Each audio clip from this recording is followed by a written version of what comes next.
I'm preparing for a new life called River, and I'm 32 weeks pregnant, and we're pushing on a good size now, an inch a week. I'm going for a C-section, but yeah, natural birth, if that's for everyone, that's great. But I think for me, that had too much anxiety. It just changes your body, and obviously for those that have like huge body dysphoria, curves come along with that, a little bit of weight.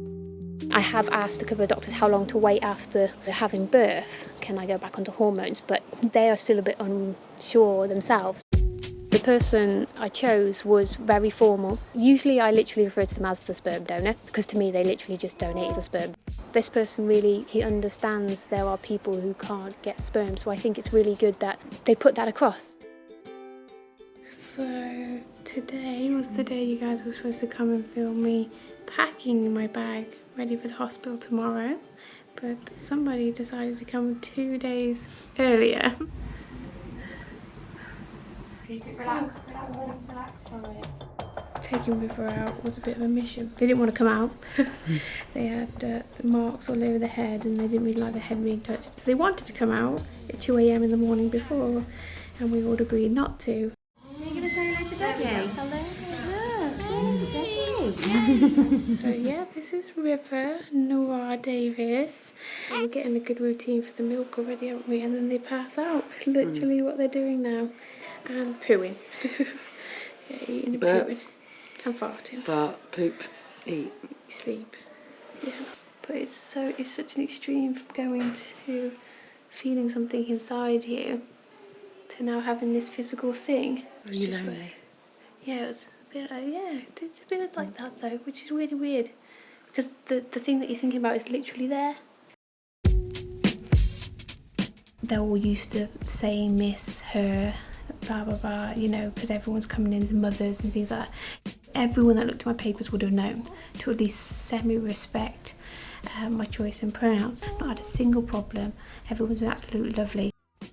I don't know if you've guys seen an article going around about babies and how people are raising their children gender neutral, which I think is really good. I've heard some people prefer the stereotypical he, she until they've grown up to be able to communicate, but I think we should be able to communicate all the different variations while they're growing up.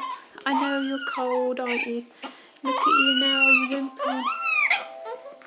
As you can see, I'm bottle feeding instead of breastfeeding because I've had top surgery, which personally I think is great. River came out at the same time when I came out of hospital theatre then, and it was exactly 2 years ago yesterday.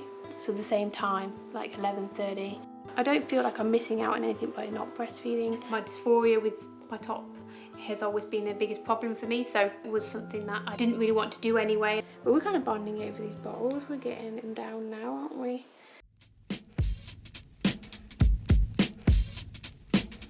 River is now 2.5 months. So I wanted to have a wardrobe for River that was anything goes. So I didn't want to be like, oh, because I'm raising gender neutral, they're not allowed pink or blue.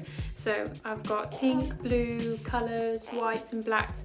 But then I find if I dress them in pink and we go out, everyone automatically just says she. Any other colour, generally the first impression people get is that River is a boy and they use male pronouns, which was quite interesting to find actually.